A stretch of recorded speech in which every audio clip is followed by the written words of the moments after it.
that way for a fan of the game. Mukhang crowd favorite yung fan natin yung tonight. Marami siyang fans sa Coliseum na ron. Yeah, will this be the final quarter of the season for Batangas, or will we see a game 3? Tight ball game to start the fourth quarter. When Ambo, and that, kaya yung sinasabi natin, that basket from Jong Valoria was huge because they get the first possession of the fourth as well. Yeah. And this is now a 7-0 run. That's huge for Batangas there.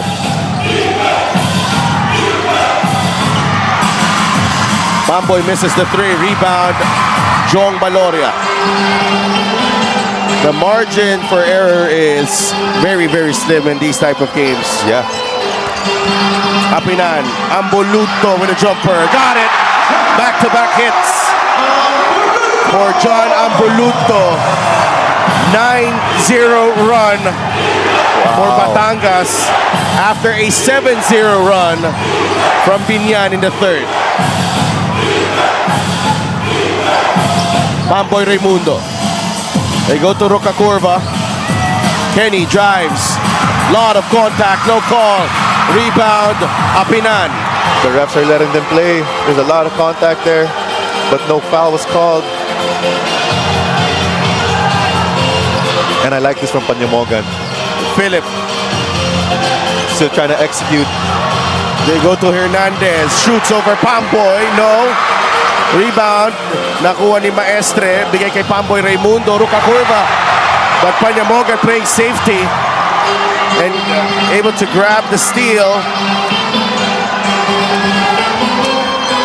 Atake si Jong Valoria. No call. Last touch ni Jong Valoria. Pahabol na bati natin dito. Yung kaibigan natin si Jerome Yuson watching right now. And Jay Castroverde, one of our referees celebrating his birthday. Happy birthday, Jay. And that's clearly off Kenny Roca Curva, although humihingi sila ng foul.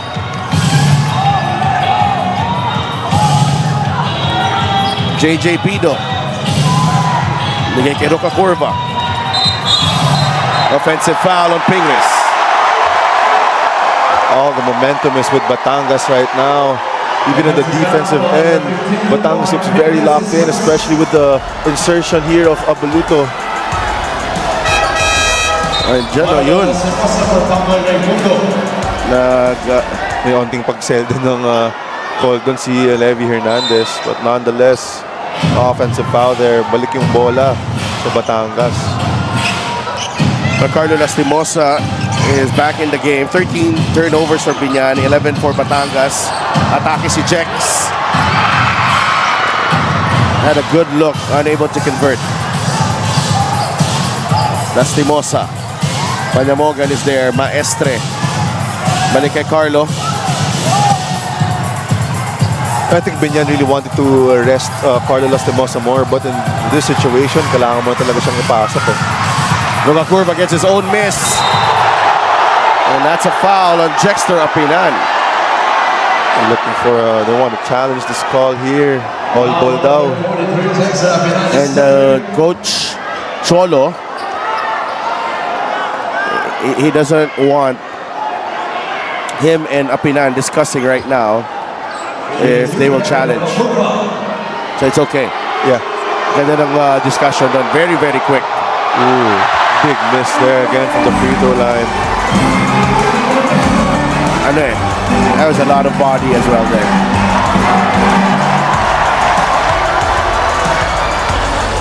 The energy of this crowd is ibang klase. ibang klase. Grabe talaga mga Batanggenyo. Roca Curva, another split at the line. Meron na siyang 10 puntos. Batangas with a 3-point lead. Kenny, 10.7 rebounds and 3 assists. Panyamogan. Now with Apinan. Valoria, Jexter now. Levy. Atake si Levy Hernandez. Too strong. Rebound ni Mark Pingris. Tinamaan si Carlo Lastimosa. Was it from his own teammate? Yeah, on the chest. Little friendly fire there. Carlos shaking it off. He gets the ball now. Lastimosa will shoot the three. No. Biñan has been settling for those outside shots here. And now, Biñan is the one having a hard time executing their sets. Panyamogan. No good. Pido and Apinan refusing to let go. That's a jump ball. JJ Pido playing hard here in game 2 as he always does. Yeah. Won't expect anything less Yeah. from the Biñan guard. Yung heart talaga nito ni Pido, definitely the love for the game as well. He's very passionate about basketball. That's why sometimes Gets the better of him. Yep. Here's Ruka Curva. Lastimosa, labas muna. 5 seconds sa shot clock. Carlo was behind the back. Ambuluto, too close. Yeah. I think that was a foul as well. Yeah, it is a bailout call, but it is the right call. We talk about bailout because the shot clock was winding down. Pero kita really naman he was all over Carlo Lastimosa.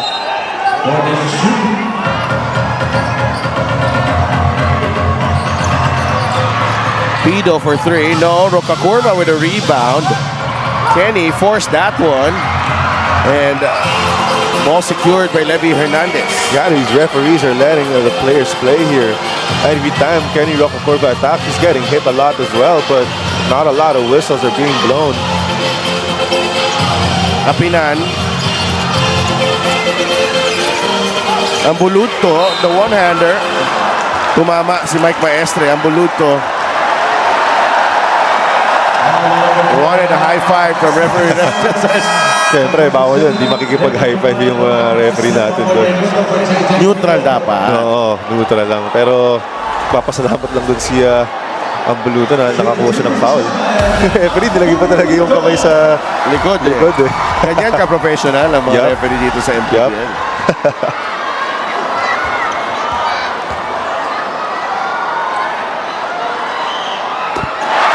But you gotta love the quality minutes that John Ambuluto has been giving Batangas here. Not just with his scoring, but also the defense. He's been very good rotating on defense. Very switchable big man too. To defend guards. And that has allowed Seda Blaza to get precious time on the bench para magpahinga. Yeah. 52-48. Batangas on top. 5 minutes remaining. Ruka Curva. Pamboy Raimundo. Zone defense here. Trying to negate Mark Fingers. John Ambuluto. There's a foul on Ambuluto. Himpayan will go to the line. Foul number 43, Texter Apinan. They were asking for a 3-second violation. Yeah, but medyo matagal na dun sa paint si Mark Fingers. And Waray sinks the free throw.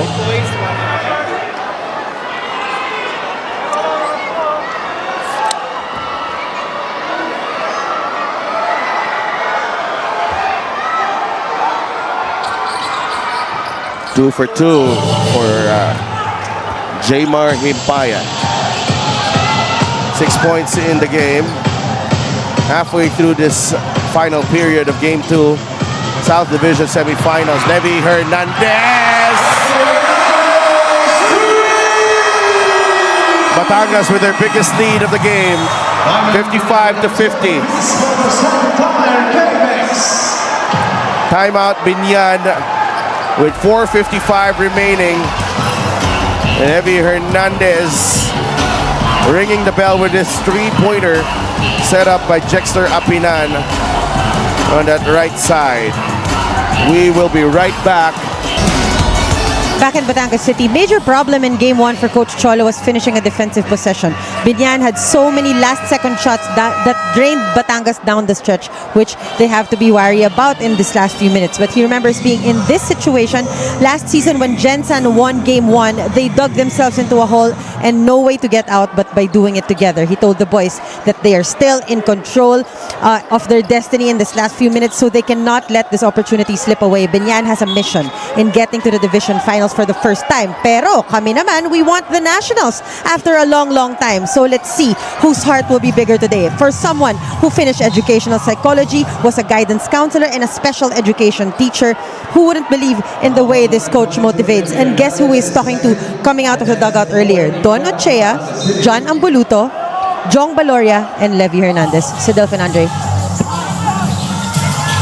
Thank you for that very detailed report, Mika. And Coach Cholo Villanueva using all the tools in his bag, all the experience, lahat ng pinag-aralan niya from his coaching influences, particularly in college with Coach Franz Pumaren up until his education, and he's really put quite a resume. And this here could be one of his best work this season. We have a coach's challenge. We'll be right back. And when we reach the challenge once inconclusive, therefore the challenge has been nullified. Initial rolling on the floor stays. Ball possession for Batangas City. So, ball will stay with Batangas. It's an inconclusive challenge. Hindi natin, from that angle, it was really tough. Yeah, definitely from that angle, di mo talaga makikita. Okay, 5-point game, Batangas with the advantage. Panyamogan with a shot fake. The runner from Philip. 7-point game. And you have to go back to that report from Mika. Sino-sino mga kinausap ni Coach Cholo Villanueva out of that dugout. They've all come up big here in the second half. You gotta be curious. Anong words yung mga sinabi ni Coach Cholo to get these players going today? Don Ochea. Yeah, Don Ochea. 9 points in the third. Philip Panyamogan really steady with his playmaking. Jexter Apinan! A strong drive to the cup. And it's a 9-point lead for Batangas with under 4 minutes to play. Aging like fine wine, Jexter Apinan. This time around, attacking from the half-court line, the left side. Ginamitan pa ng kaliwatong si Mark Pingris for that end one play. Paboritong galaw yan. Jexter Apinan. Now look at the runner from Philip Panyamogan. That soft touch. One more free throw. Lane violation. Substitute free throw for Jexter Apinan. 0 of 3 so far from the free throw line to si Jexter Apinan. Let's give a quick shout out kay Boss Robert Kai of Boracay de la Ia. Mamlay as well. They were on hand last night as Pangasinan completed the series win over San Juan. Lastimosa with a quick response. 60-52. Apinan with 11 points against Peña Redondo. Apinan What a finds Levy. He misses. Rebound Peña Redondo. Lastimosa blocking foul on Philip Panyamogan. But they're on the penalty right now. May we request all players to stay in front of their respective benches. All teams have some set from the bench opponent. And we have a fresh set Ablaza coming in for Batangas here in a bit. They are checking if there should be further punishment on Philip. No, only a blocking foul. Blocking foul on number 25, Philip Panyamogan, penalty is second. And Carlo Lastimosa getting that ball in stride. Yeah, I get that you're trying to stop the break there. But you got to realize that your team is in the penalty. Oh, you really got to protect your lead here. Shooting 2, Carlos Espinosa.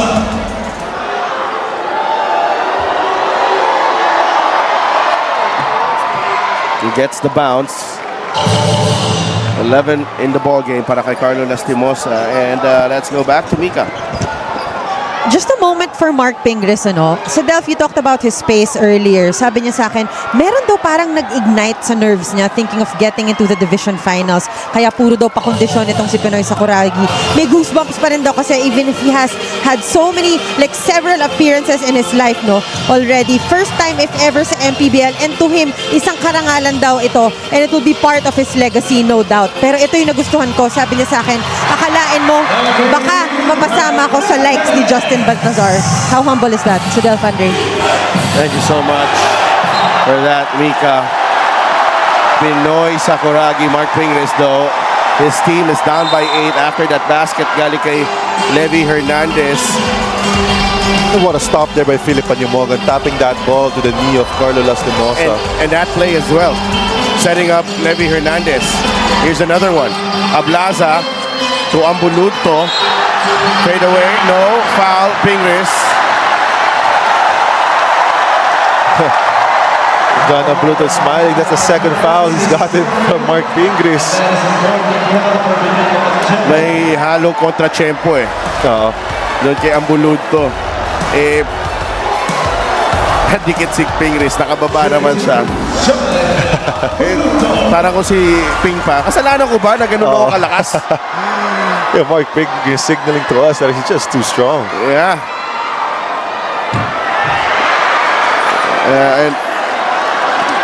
And Mark Pingris, kung ako lang you know, with my legacy secure, all of those accolades, all of those achievements, still having the hunger. Yeah. To play here and be an impactful player. Well, actually, when I heard that story, that gave me chills as well. He's a legend in this game who's played in, I would say, the highest point you could play as a Filipino, and for him to still have goosebumps, it just shows that the love that he has for this game that we have. Oo, nilubutan talaga ako dun sa story ni Mika. Ambuludto, that's an offensive foul. Last push here for Biñan. And Coach Boyet rolling the dice here with Ryan Sual. Ooh. Now 2 shooters on the floor in Peña Redondo and Sual. That's an offensive foul on Ambuludto. You also got to think how long is Kenny Rocacurva going to stay on that bench. Defensively, Batangas outstanding here. Oh, Peña Redondo.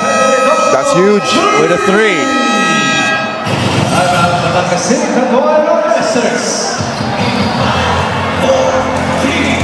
Check out this 3-ball galing kay Peña Redondo. All the attention on Ryan Sual. Yeah, and you could see there in that frame that Peña Redondo really wanted that basketball. He was asking for it as soon as he got on that top of the key there. The timeout muna ang Batangas. 2:15 remaining in this ball game. They're up by 6.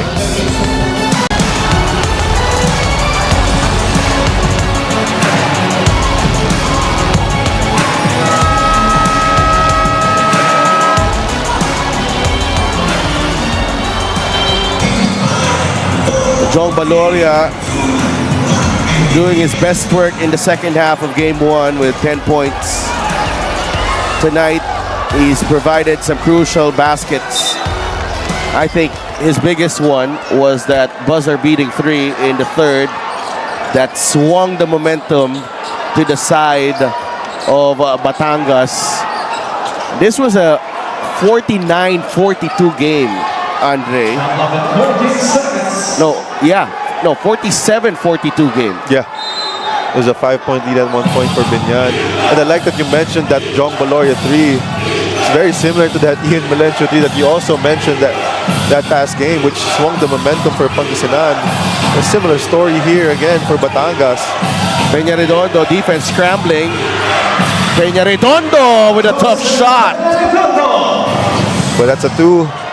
Photos on the line there.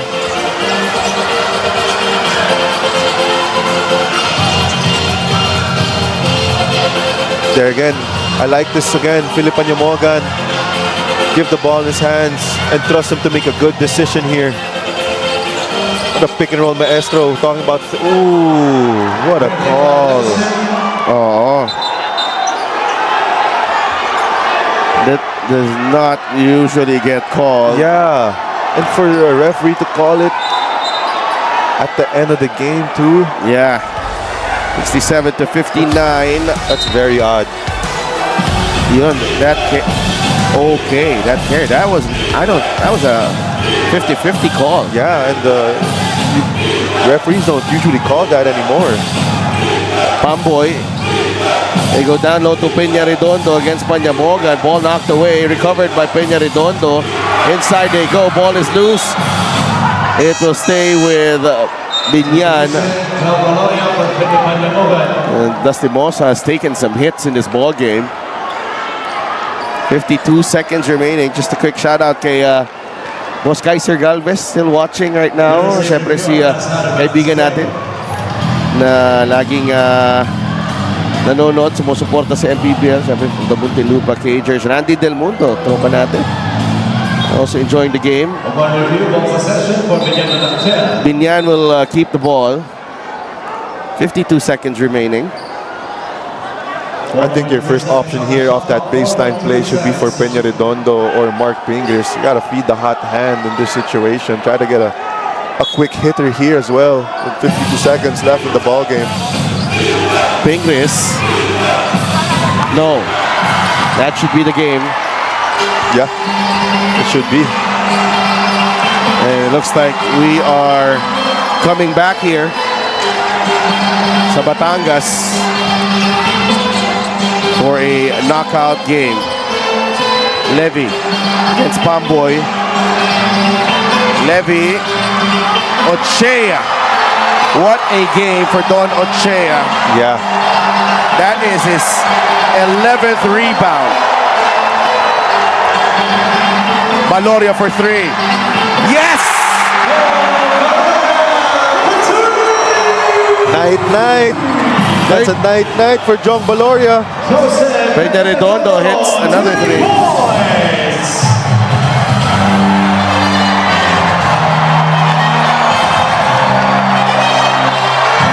And